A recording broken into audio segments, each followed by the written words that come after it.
Üdvözlök mindenkit, ez itt a Prime Age, avagy az igazi menőpauzás csajok podcastje. Én Szögecki Ági vagyok, és itt ül mellettem dr. Hegedűs Beáta, és hiszitek vagy sem, nem tudtuk hazaengedni Lippai Mariannát, ugyanis annyira sok megválaszolatlan kérdésünk maradt, hogy úgy döntöttünk, hogy veled folytatjuk. Mit szólsz ehhez, Marian? Megtiszteltetés számomra, köszönöm szépen, mert nagyon jól éreztem magamat veletek, úgyhogy ezt akkor folytassuk ezt a Folytassuk. helyzetet. Igen, hiszed vagy sem, még mindig a menopauza a lényeg, a menőpauza a Igen. lényeg. Ö, Nem hiszed, de amióta beszélünk róla, nem volt hőhullámom, szóval jó róla beszélni. szuper, akkor ezzel elüldözzük. Igen. Lett volna esetleg valami, amit, hogyha jobban felkészülsz erre az életszakaszra, akkor esetleg másképp alakulnak a dolgok? Vagy volt egyáltalán elképzelésed a menopauzáról, Marian? És ha volt, akkor amit most megélsz ebben az elmúlt 5 évben, akkor van egy pici köze hozzá, vagy teljesen más világot gondoltál erre az időszakra? Én kezdjük ott, hogy én szerintem én nagyon hamar belettem egy ilyen nagyon hirtelen így lecsapott ez rám. Tehát, hogy én azt érzem, hogy nekem nem volt időm ezen gondolkodni. Tehát nekem 43-44 évesen nekem ez meg se fordult a fejembe. Hát hogy? Tehát úgy voltam vele, hogy hát mennyi időm van. Nem. Hát én azt gondoltam, hogy 50 évesen még úgy fogok menstruálni, mint a húzat, érted? Tehát, hogy olyan annyira hirtelenül lecsapott rám, hogy nekem azon nem volt időm gondolkodni, hogy milyen lesz vajon, csak nyilván amit mondjuk az ember a saját anyukájának a megélt pillanataiból látott, ez a bizonyos, hogy melege van, és hogy fújog, és hogy fú, nem tudom, meg hogy De piros az bocsáss meg, arc. hogy a szabadba vágtam, Igen. elnézést. Látod, milyen érdekes, hogy azért genetika, és nálad azért ez nincs? Na ez az, hogy Szóval nincs, igen. Szóval, én ezt csak ennyit láttam egyébként anyukámon, és látod például az én anyukám, ő ideges se volt. Vagy nem volt nála, amiről már beszélgettünk, ez a depresszív állapot. Tehát az én anyukám pedig ő egyedül nevelt bennünket, tehát nekem nem volt apukám, nekem nagyon korán elveszítettem édesapámat, és anyukám egyedül nevelt bennünket, de még ennek ellenére sem, tehát hogy ez a lelki állapota se hozta ki belőle azt, hogy most ő feszkós lenne, vagy mert mondjuk neki nincsen pasia, vagy nincsen férje, vagy nem tudom, hanem egyedül feláldozta úgymond az életét a gyerekeiért, de még akkor is ő egy boldog, kiegyensúlyozott nő volt, hogy mindent egyedül teremtett meg nekünk, és látod, hogy nem a menopauza alatt se láttam anyukámon az, hogy most megkérdeztem volna tőle, hogy anyukám, neked mi bajod van? Tehát, hogy vagy most miért vagy ilyen ideges velem? Vagy miért beszélsz így velem? És nem, és valószínű látod, hogy ez is talán, hogy lehet, hogy az ember így genetikailag ezt így viszi tovább. Úgyhogy nem nagyon volt nekem mire számítani, viszont nagyon örülök annak, hogy és talán összefüggésbe hoznám, és ezt talán a doktornő jobban meg tudja mondani, hogy most tényleg az, aki kevésbé érezte meg a menstruációt, az lehet, hogy azért ilyen szerencsés a menopauzával. Igen, igen, ezt ahogy az előzőekben is beszéltük, azért Ugye? erre vannak így kutatások, hogy igen, akinek ez a PMS-szindrómája, tehát ez Aha. a menstruáció előtti fájdalom, meg a görcsös, fájdalmas menstruáció, ott általában sokkal jobban Hm. érzékeli magát a menopauzát. De viszont, amit mondtam, vannak olyan dolgok, hogy a migrén, tehát aki Hm. migrénes, és ezek általában hormonhatásra fokozódnak, és például olyan migrén, ami hormonháztatással összefüggő, és mondjuk már menopauzába került, ott viszont ez például lecsökkenhet. Tehát Hm. valamit ad, valamit elvesz. Igen, és most milyen jó, hogy mondtad ezt a migrént, mert például nálam szerintem ez az, ami például én soha nem voltam fejfájós. Tehát, hogy nekem mindig azt mondom, hogy nekem régen is mindig annyit fájt a fejem, ami úgy egy átlag embernek úgy belefér ebbe. Tehát, hogy mondjuk akár menstruáció előtt 2 nappal, akkor már tudtam, amikor egy kicsit már a fejem fáj, akkor tudtam, hogy na ebből most menszesz lesz. De hogy például amióta van ez a menopauzás időszak, az 5 év, ott viszont már gyakrabban előjött nekem egy évbe legalább 2-szer, ami szokatlan volt hozzám képest, Ahhoz hogy mi az képest, a hogy nem volt. migrén, hogy nem, tehát hogy és 3 napig olyan fejgörcsöm volt, és ez iszonyú volt számomra, de nyilván a menstruáció alatt ezt nem tapasztaltam meg, szóval, én úgy működtem akkor, amikor én menstruáltam, és ez is most a tabuk nélkül beszélünk erről, hogy ugye a nők többsége, és megint akinek nem, igen, nem veszi magára, de nagyon sok nő magára fog ismerni, ugye, hogy amikor a szexuális életet él, akkor mi van, amikor nem akar, akkor mi van, hogy és nem, de fáj a fejem. Na, nálam az volt, hogyha fáj a fejem, nekem akkor kell. Tehát, tehát én pont az ellenkező, tehát, hogy nekem akkor kellett a szex, amikor fájt a fejem. Nekem az volt rá a gyógyszer. Tehát, hogy ezt most kimondhatjuk így bátran. Nem az az ellenkezője, hogy jaj, most ne nyújj hozzám, mert fáj a fejem. Hát most egy kicsit másképpen fáj a fejem, de ilyenkor is azt gondolom, még simán orvosság lehet ez rá. De a tüneteket még, bocsáss meg, hogy a szabadba vágok, vagy hogy nem engedlek szóhoz jutni, például amiben megnyilvánul még nálam, az a hajam. Tehát azért nekem is eddig érő hajam volt, dúsabb hajam volt, és tényleg olyan, hogy megmostam is, és olyan azt éreztem, hogy belenyúltam, hogy van hajam, és most az elmúlt időszakban, amikor elmegyek a fodrász, és beszállítja, és azon gondolkodom, hogy most a fodrásznak csökkentek a képességei, hogy nem tudja Vagy úgy a haja. beszállítani, és elgondolkodtam, hogy nem, a hajam, a minősége. Viszont átállítottam ennek is a gondolkodását, képzeljétek el, tudjátok, mit csináltam, és most már ezzel nyugtatom magamat, hogy amikor ezen egy kicsit így problémázok, hogy na, ez a menopausz, és hogy pedig milyen szép hajam volt, mert az ember ilyenkor gyötri magát emiatt, meg úgy vágyok vissza arra a Lipai Mariannás hajkoronára, vagy Ami volt. hajzuhatagra, ami akkor volt, és benézek a tükörbe, és nyilván látom, hogy nem ugyanaz, és amikor megyek az utcán, megyek, vagy például van egy szomszédasszonyom is, és akkor én látom, hogy ilyen, tehát amikor látod a lyukat a fején, és látod, hogy alig van,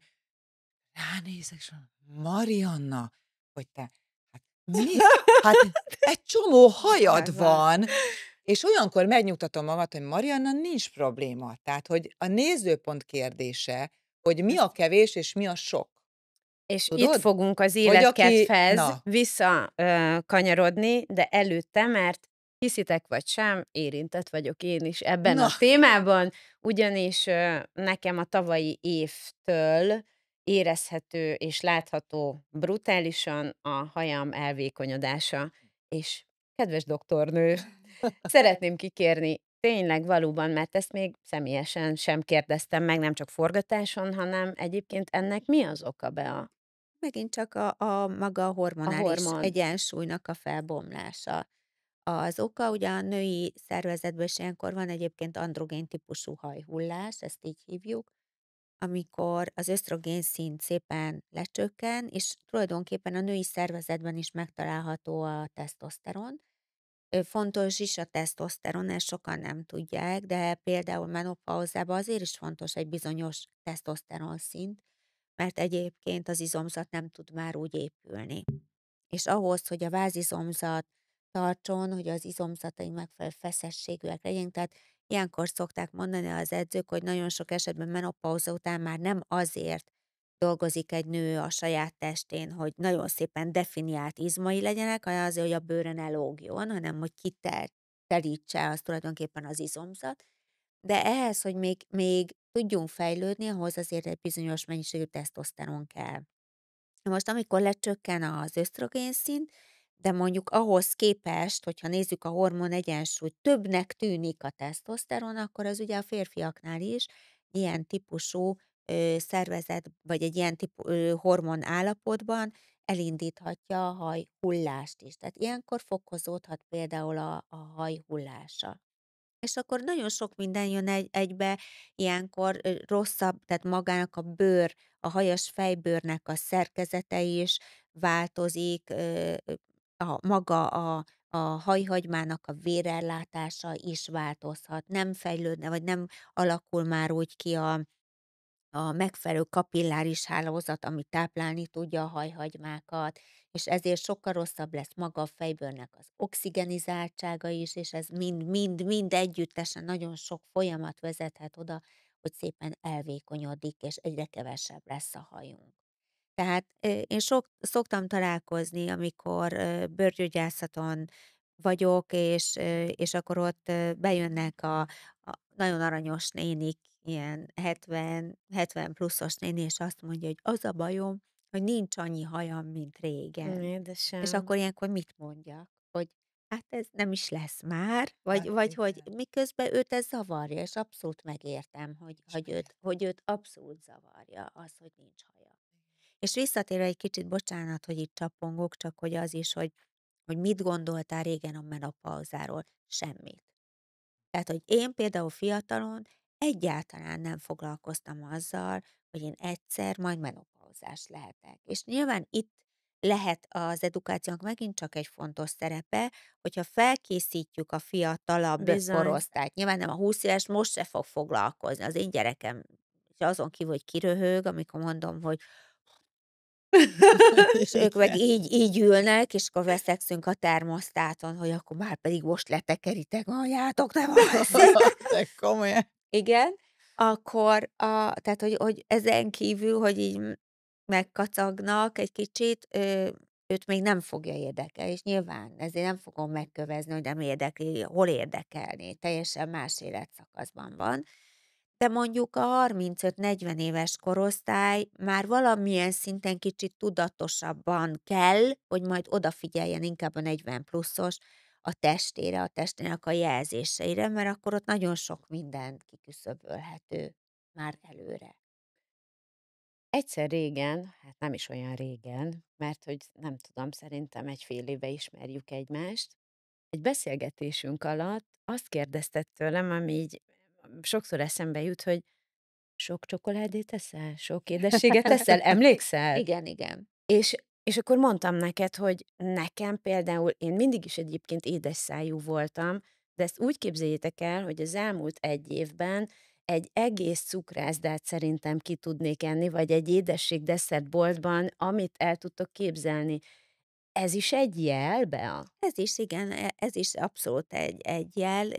Ugye, Én Marian? Én is meglepődtem. Én most azért csodálkozok, hogy igen, van, mert én nem. Tehát, hogy én pont az Igen? tehát, hogy ellenkezője vagyok, hogy egyáltalán nem. igen, Tehát, hogy teljesen, de van, igen, sajnos van. csodálkozom. Én mondjuk mindig szerettem az édességet, ez hozzátartozik, tehát hogy ilyen nagyon de ilyen extrémen, és főleg egyébként a premenopauzában volt ez Uh-huh. nálam megfigyelhető, hogy premenopauzában, amikor már maga a menstruációs ciklusom is felbomlott, tehát hogy már nem volt rendszeres, vagy nem volt olyan hosszú, vagy tényleg ez a nagyon görcsösen induló, nagyon nagyon nagy mennyiségű vérrel, de aztán nagyon rapidan vége lett, tehát ilyen 3 nap.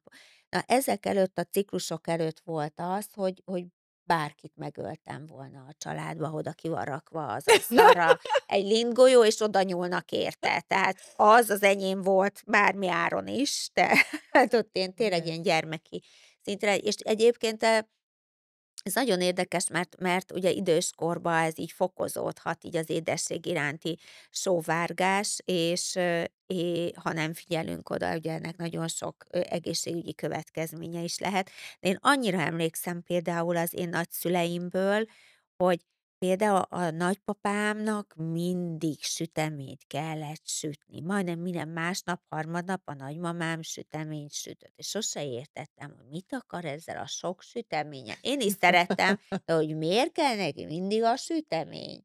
De ez is egy biológiai folyamatnak De a a része. boldogsághormonunk is Egyrészről az jelez? is, igen. Tehát, hogy például azért menopauzában is egyfajta örömforrás Uh-huh. egyébként.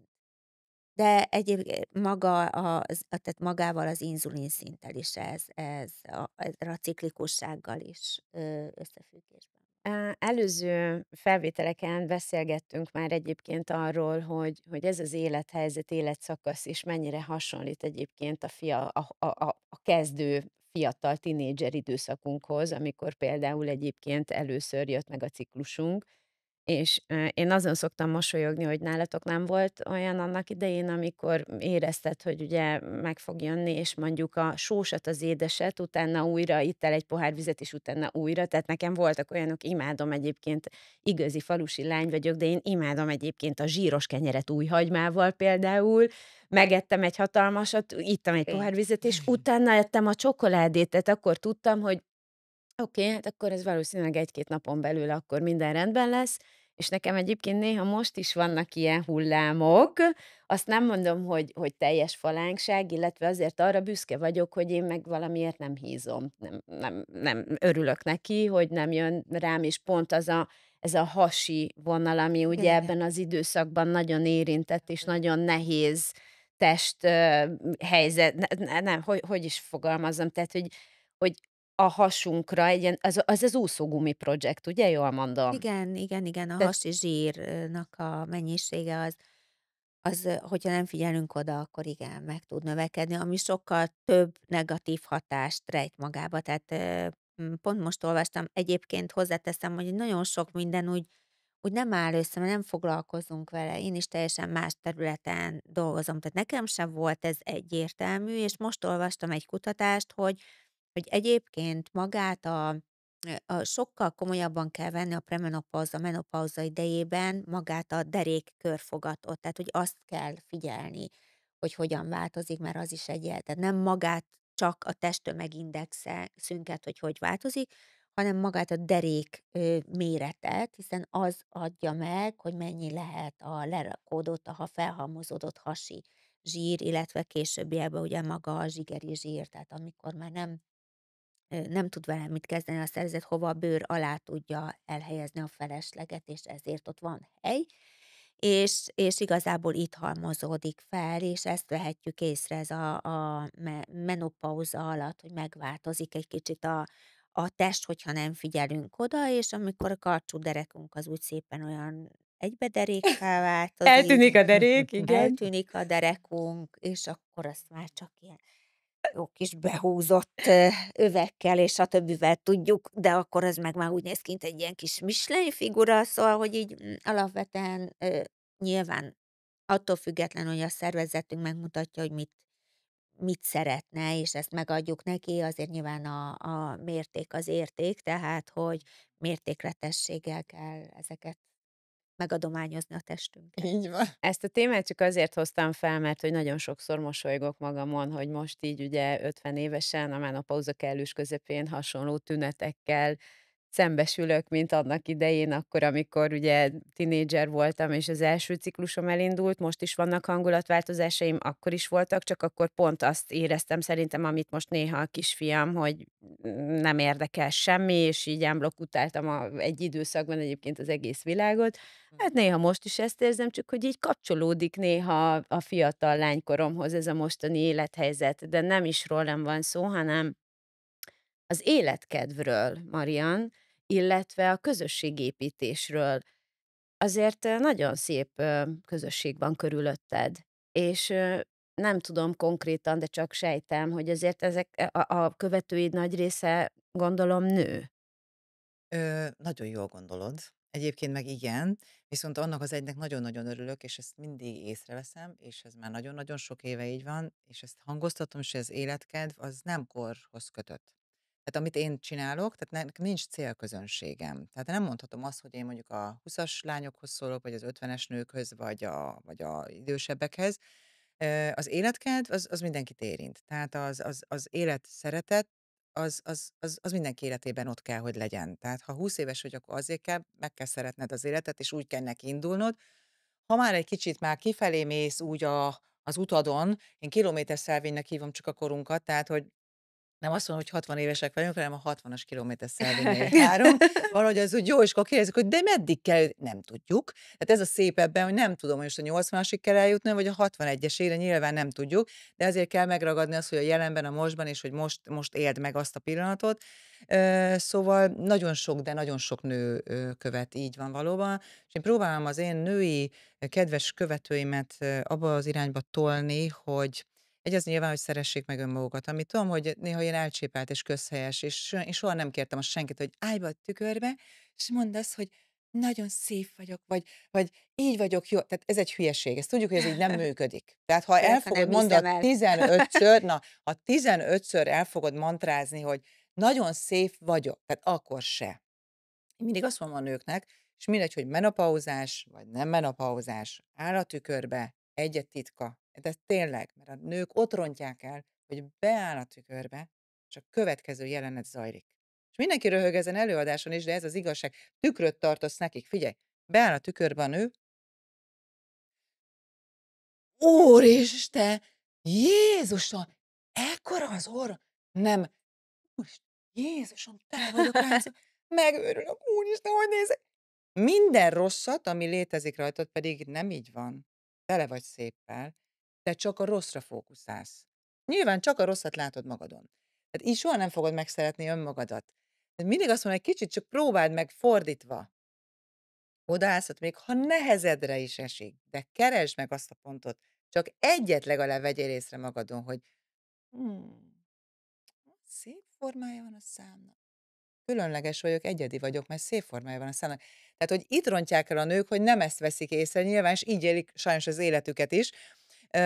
Szóval nagyon sok nő követ, én igyekszem őket ebbe az irányba tolni, hogy igen, egy kicsit ez az elfogadással. Én soha nem mondom azt senkinek, hogy legyél 50 kiló, nem ezt mondom, sportot mondom. Én látok olyan molett nőket egyébként, akire azt mondom, és a férjemnek is egyszer mutattam egy molett nőt, és mondtam neki, figyelj, ha én egyszer elhíznék, én így akarnék kinézni, mint ez a nő. Esküszöm, mert ránéztem, és azt éreztem, hogy úristen, de Sugáz, jól igen. néz ki. És nekem tetszenek a molett nők is, mert ha valaki ráérez a molettségére, hogy abból hozza ki a legjobbat, dögös, szexi, vagány, kívánatos tud lenni. Még női szemmel is azt mondod rá, hogy anyukám.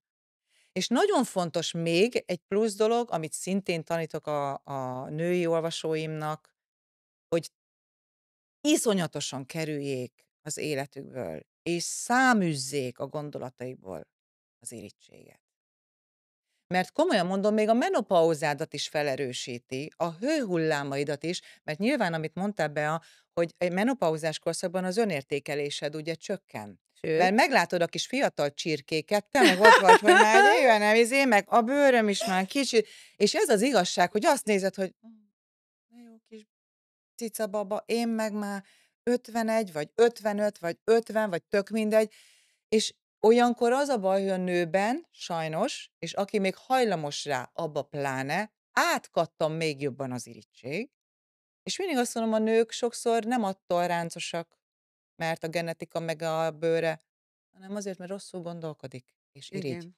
És sajnos a rossz indulat, az irigység, ez a negatív, meglátok valakit, és de jól néz ki. Meg folytanád egy kanálvízbe. Hát meg hallgass meg egy női csapatot, nyilván tisztelt a kivételek, miből áll, hogyha látod, hogy hogy néz ki, Na, így hogy van. áll rajta, hogy Pontosan. és akkor tehát, hogy Na de minek? na Tehát, hogy egyrészről minek? Tehát, hogy miért nem azt nézzük, hogy fú, neki szép a szeme, így van, neki és amit mondok, és az emeli az embert, a lelkiállapotodat, és ha a lelkiállapotoddal, jót teszel, segítesz a menopauzádon, és én tényleg így működök. Én imádok megdicsérni más nőket. És ezt most nem csak most te most az nem tudnak interjú vele mit kedvéért kezdeni. mondom, és Tehát nem ezt nem tudnak, veszed de én észre? imádom, Igen, és utána bemegyek valahova, és 100-szorosan kapom vissza. igen, ez így van. Tudod? Igen. És nekem jó látni, amikor azt mondom, hogy Ági, de jó, hogy bejöttem, és tényleg most is dicsértek meg, mert tényleg bombák vagytok, jól néztek ki.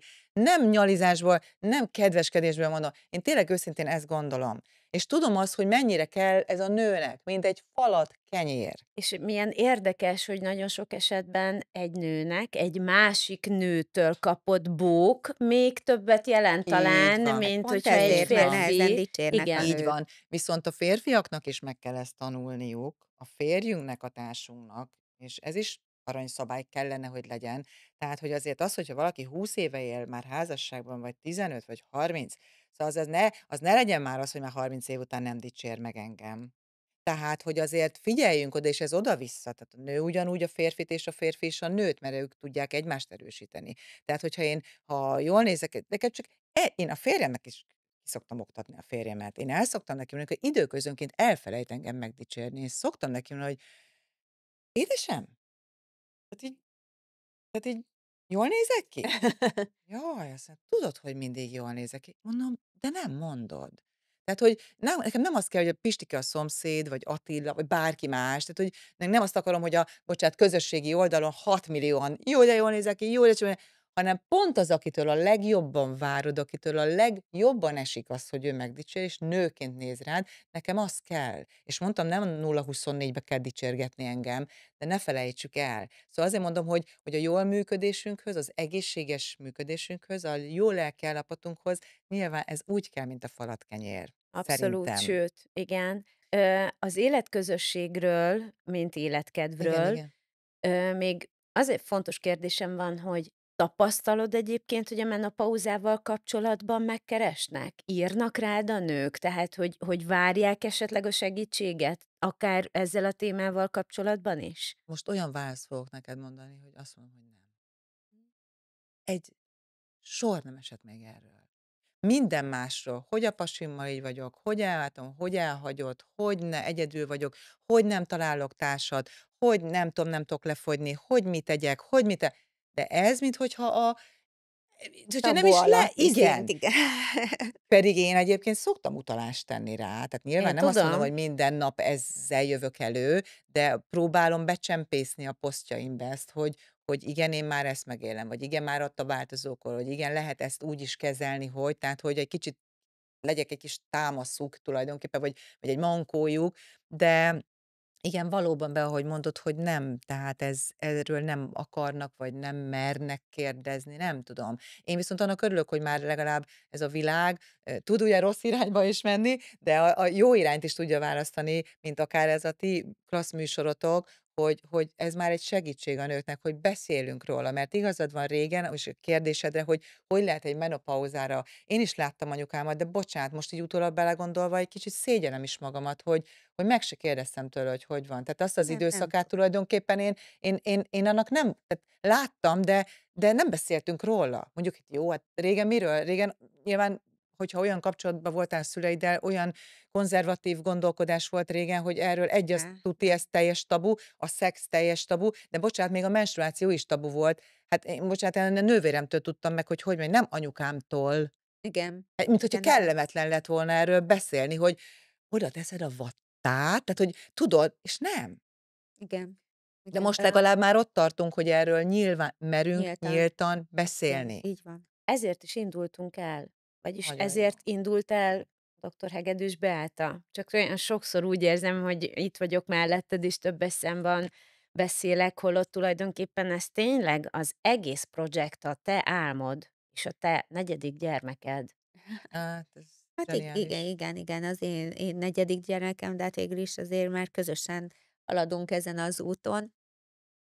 Pont ez, tehát hogy a kommunikáció okozta ezt az egész projektet. Tehát, hogy ugye, amit már nagyon sokszor elmondtam, külföld, stb., ott láttam, hogy működik ez a menopauza menedzsment, és ott rájöttem, hogy Magyarországon nincs. Tehát, hogy nincs az, hogy akkor oké, gyere, ide fordulhatsz, és akkor ide, ilyen lehetőségeid vannak, neked melyik a szimpatikus. Tehát, hogy ez kell, hiszen ahhoz, hogy jó minőségű életet éljünk, ahhoz azért tudnunk kell, hogy milyen eszközeink vannak ahhoz, hogy jó minőségű életet éljünk. De a menopauza menedzsment sem egy csodaeszköz, tehát hogy ez nyilván nem az lesz, hogy visszafordítja az időkerekét, mert nagyon sokszor azt gondoljuk, akár az esztétikai beavatkozásokról tudom mondani, hogy azt gondoljuk, hogy akkor 20 évvel fiatalabbak leszünk, nem fogunk 20 évvel fiatalabbak lenni. És a menopauza menedzsmenttel sem leszünk, hanem abban az adott korban, vagy életszakaszban, vagy abból az életszakaszból a legjobbat lehet kihozni, de mindennek az alapja saját magunk, hogy akarjuk belőle a legjobbat kihozni. Mert hogyha belesüllyedünk abba, hogy hát én már öreg vagyok, én már kuka vagyok, nekem már nem nincs itt életfeladatom, mert tulajdonképpen vége, akkor nyilván akkor itt lesz a vége előbb vagy utóbb. És kezdjük el temetni magunkat Így fejben van. sajnos, Igen, hogy Így ennyi van. igen, volt, nincs tovább. Így igen, van. igen. Viszont szerintem az is nagyon fontos, még ha még egy gondolat belefér, és ez az utolsó gondolatom lesz, akkor talán lehet, hogy zárszóképpen is. És ezt is nagyon-nagyon meg kellene tanulni a nőknek, és hogyha már most itt a menopauzás nőkről beszélünk, akkor leginkább hozzájuk szólunk, hogy ez is, hogy fontos és én mindig ezt használom, és elnézést, hogy többször használom ezt, hogy a jól működésünkhöz, de jól kell működjünk magunkkal is, önmagunkkal is, hogy soha ne ö, másokhoz hasonlítgassuk magunkat. Igen, Mert nagyon sok nő ezért is még felerősíti magában akár a menopauzás tüneteket, vagy bármit, és van rosszul, mert már kicsit pszichésen is rosszul van, és a pszichéje által szervezetileg is, testileg is rosszul lesz, mert hogy ő hogy néz ki, pedig ő már 55, pedig ő meg 60, és pedig ő, úristen, pedig ő mennyire vékonyabb, én meg kövéve. Tehát ne akarjak, meg ugye nézzük, sajnos az internetvilága is Igen, elvisz bennünket egy nagyon rossz irányba, és ott is kapunk, ami néha már nem is a valóság, ezt pontosan tudjátok Így ti van. is. Nem a valóság, nem a valóságos nőt látod, de mégis azt mondod, hogy úristen, így kéne kinéznem. Hát hogy kéne kinéznem? Nem. Hozd ki abból, tehát Ami kicsit va igen, fókuszálj jobban magadra. igen, Én igen, nekem ez a igen, véleményem igen. az most az is. igazság, igen, bocsáss meg, Bocsánat, Beát. csak erről nekem ez a becsípődésem, hogy én éveken keresztül, aztán ugye ez nyilván betudták a cinizmusomnak, de nem annak szántam. Éveken keresztül azzal jöttek a paciensek, hogy J-Lo szeretnének lenni. J-Lo, J-Lo mit csinál, hogy így néz ki? J-Lo. És annyit hallgattam J-Lo-t, és akkor egyszer így megkérdeztem, hogy igen, J-Lo nagyon jól néz ki, de ki kelt vele fel reggel? Tehát melyikünk bújt ott az ágyba mellette, és láttuk annélkül, hogy meg lenne csinálva, a haja ki lenne sminkelve, de nem kell J-Lo-ig menni. Nekem is, mikor fölkerül egy-egy képem, és akkor úristen, de jól nézel ki meg. És akkor ezt szoktam, igen, nagyon jó a sminkesem, nagyon jó a fodrászom, és egyébként a retus is nagyon jól áll nekem. De, és vagyok Igen, én, igen. így, ahogy Így vagyok, van. de hogy Én ezért szoktam néha, nekem vannak tehát reggeli egy videóim, nekem és is van. direkt Beállnak fölrakom is. úgy, Nekem is ahogy a van jóisten szörnyűséges, megteremt. Az, ott van, az. azért, mert Hogy mert legyél egy példa, hogy itt mindenkiből vagyok, egy ez team vagyok. bombanőt tud Igen, csinálni, mert ez így odajön egy van. stylist, odajön egy fodrász, odajönnek a profi, mert most már tényleg filterszerű sminkek vannak, Minden. és Igen. mindenkiből meg lehet A csinálni azt, bombát. a bombát, és teljesen felesleges ezután vágyakozni, mert Így ez van. egy adott projektre van, egy fotózásra van, egy Így van. podcastra van, egy tévés megjelenésre van, de a hétköznapokban lehet, hogy J.Lo a hétköznapokban is így néz ki, bár a legutóbbi filmje, ami ott most megjelentenek nem tudom, minek hívják, amikor egy film előtti, hogy készült a Aha, film, ezt aha. elkészítik, akkor azért ott megmutatja, hogy ő is egy esendő nő, aki már öregszik, szépen öregszik, de Mhm. öregszik. Hát Tehát, igen, hogy erre így mondják azt, hogy meg kell tanulni méltósággal Bizony. igen, megöregedni. Tehát, és itt is elfogadni tulajdonképpen, hogy megy az idő, és megyünk, és akkor is azt mondom, hogy ki kell hozni mindig abból a abból a korból a legjobbat. legjobbat, igen. Én nagyon örülök egyébként, hogy mi elindultunk ezen az úton, ugyanis a sajtótájékoztatónk után rengeteg megkeresést kaptam, ugye közszereplőként. Nagyon sokan rám írtak, és én úgy érzem, hogy mi már most nyújtunk egy segítő kezet egyébként. Egyébként nem minden, hanem nem csak a menopauzás hölgyeknek, mert ezt is nagyon fontos hangsúlyoznom, hogy tulajdonképpen ez a közösség, a Prime-Age természetesen a menopauzára fókuszál, de ez egy női közösség is, ahol fel is készítjük, tehát próbáljuk segíteni azokat a nőket, akik egyébként érdeklődést mutatnak irányunkban, hogy mire készülhetnek, tehát a prevenció is nagyon fontos. Hát alapvetően egyébként külföldön is pont erre fókuszálnak, tehát hogy a menopauza az egy dolog. Egyébként azért azt tisztába kell tenni, hogy a premenopauza az az utolsó menstruáció előtti, tehát amikor eltelt egy év, már hogy nem menstruált valaki, az a menopauza pillanata, az egy pillanat. Azt nevezzük menopauzának. Az ezelőtti időszakot, ami 5-10 év is lehet, tehát ezelőtt az egy év előtti időszakot, vagy ezt a menopauza pillanata előtti időszakot hívjuk premenopauzának, ami 5 és 10 év közötti lehet. És ezután a pillanat utáni időszakot hívjuk Poszt. menopauzának, amikor már elmúlt az a pillanat, tehát onnantól kezdve azt mondjuk, hogy már ebben az állapotban vannak a nők. De nagyon sok vizsgálat és nagyon sok anyag van arról, hogy alapvetően akár egy hormonterápiának, de ha nem hormonterápia, akkor bármilyen más alternatív megoldásnak egyébként már ebbe a premenopauzában is lenne jelentősége. Hm. Tehát egy picit megfékezni a tüneteknek az erősségét. És ez most tényleg nem csak a hormonterápiáról szól, mert itt beszélgettünk, hogy minden szervezet megérzi, hogy neki mi a jó. Marian nem fordulna ehhez. Én hormonterápiához fordultam. Mert én azt éreztem, hogy nekem ez fog segíteni.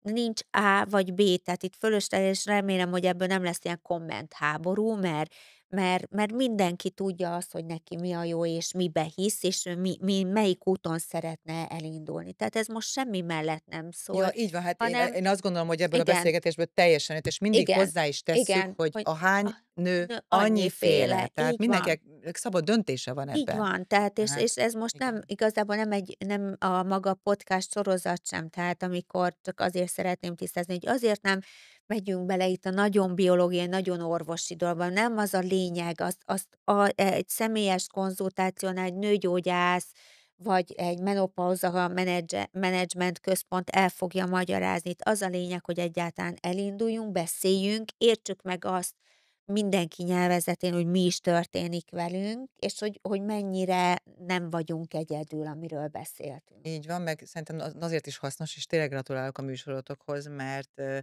itt most ebben a fotelben, amiben én ülök, rajtam kívül még több nő fog ülni, és ez az, amit mondasz, hogy a megtapasztalás. Tehát ez a műsor arról szól, hogy ahányan vagyunk, mindenki másképp. Tehát, hogy én most ezt mondtam, jön utána egy következő vendég, aki egészen másképp éli meg mondjuk ezt a menopazát, és pont ezért jó, mert aki nézi majd, az nyilván úgy fogja ezt értékelni, hogy hú, amit mondasz, nem vagyok egyedül.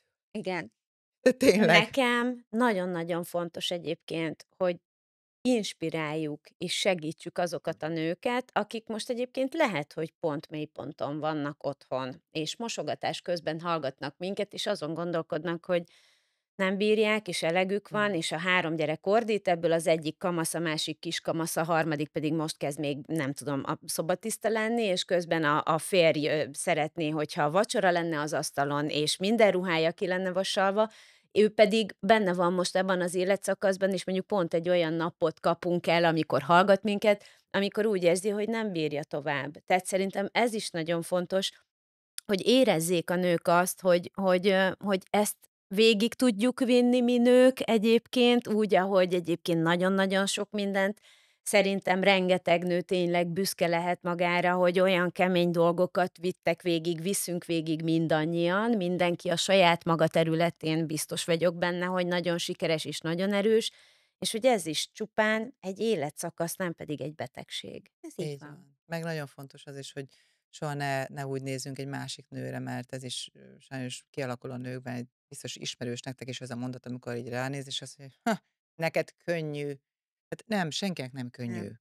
Hát senkinek nem. Tehát, hogy nyilván, és ez a menopauza is ugyanez, hogy nem könnyű, csak nyilván az ember tegyen érte. Tehát ez ugyanaz, mint hogyha valaki túlsúlyos, és meglát egy vékony nőt, és azt mondja, mert neked könnyű, meg genetika. Nem, tehát, hogy nyilván akaraterő kérdése, tehát, hogy ő is valószínűleg le tudna fogyni, ha odafigyelne a táplálkozására, ha mozogna, meg nagyon akarná.